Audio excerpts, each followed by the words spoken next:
and welcome to Sexy Software.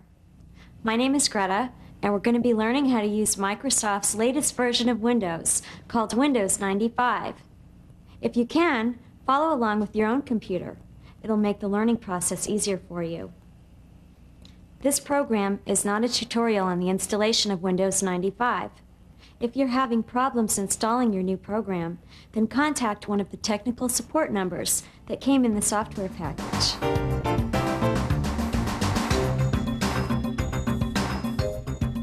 Before we get started, there are some things that you should make sure you have in order to run Windows 95 successfully. You need at least a 486 processor with 8 megabytes of RAM and a hard drive with about 50 megabytes of free disk space to be happy with Windows 95. If you don't have these minimum requirements, you may have trouble installing and running Windows 95. Contact your local computer dealer to help you upgrade your computer.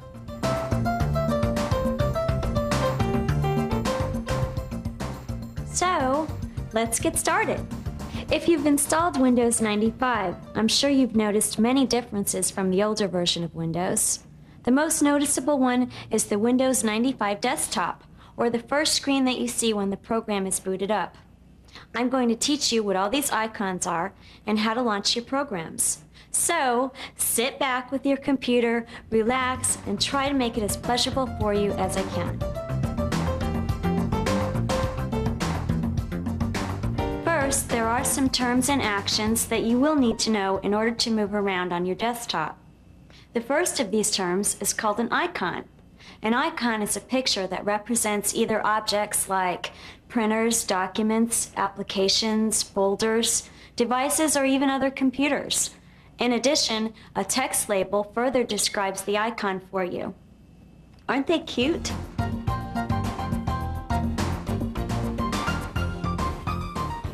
You choose an object that the icon is representing by double-clicking on the icon with your left mouse button, which means that you move the mouse cursor over the icon and then click the left mouse button twice very fast.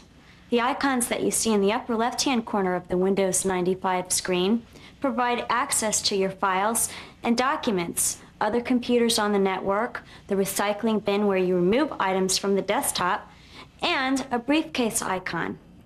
I'll explain what all of these do.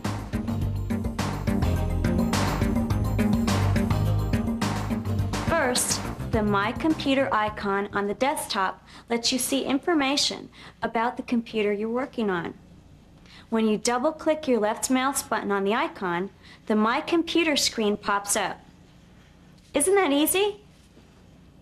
There are icons to open the control panel, access the printers, and connect to other computers if you're on a network.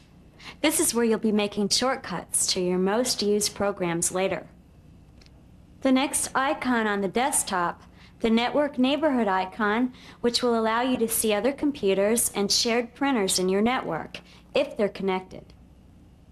If you have other icons on your desktop, like Inbox or Internet Connection, refer to your Windows 95 manual. These applications are fun, but will not be covered on this tape.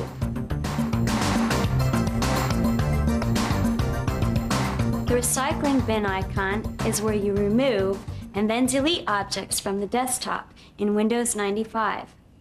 All you have to do to remove an object or file is highlight it with a single click of your mouse. Then press delete on the keyboard, or you can simply drag and drop the icon into the recycle bin, which doesn't delete it, but it keeps it in the recycle bin until you empty it. To drag and drop, you just have to click once with the mouse, hold the button down on the file, and then drag the mouse cursor and position it over the recycle bin, and release the button. Anyone can do that. You can retrieve an object by dragging it out of the recycle bin and dropping it onto the desktop or into a folder. This feature is new to Windows 95 and can be very helpful if you decide to delete something and then realize later that you still need it. You can retrieve it from the recycle bin and you're back in business. Isn't that cute?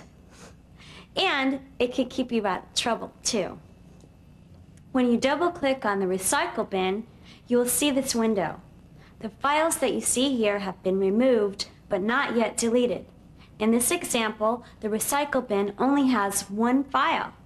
You wouldn't want to delete something by mistake, would you? You can also use an empty the recycle bin if you want to, by choosing the empty recycle bin in the file menu. But when you do, the objects in the bin are gone forever, so be careful.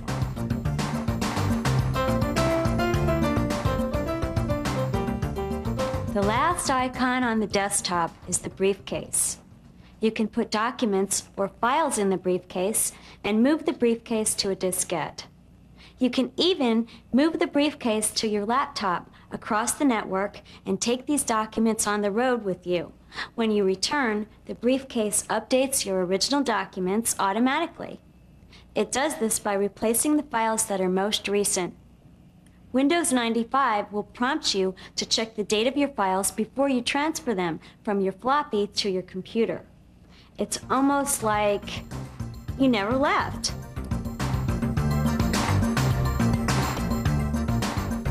Now, I'm going to teach you a couple of tricks so you don't have to make lots of mouse clicks. Often, you'll be working with more than one program at a time. Because most programs take lots of space on your screen, sometimes you won't be able to see all the program's windows at the same time. So, to switch to a different window or program, you can use your keyboard. To demonstrate this neat little trick, let's open some windows.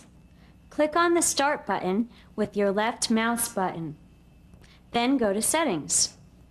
Then Control Panel. Notice you don't have to click on Settings, but you will have to select Control Panel.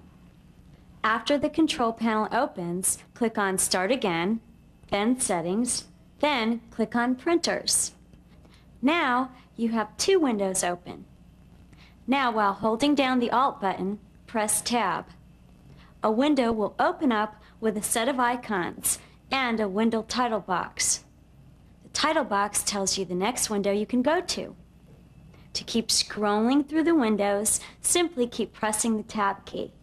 Remember, to keep scrolling, you have to hold down the Alt button. Isn't that a sexy little trick? You can try it later.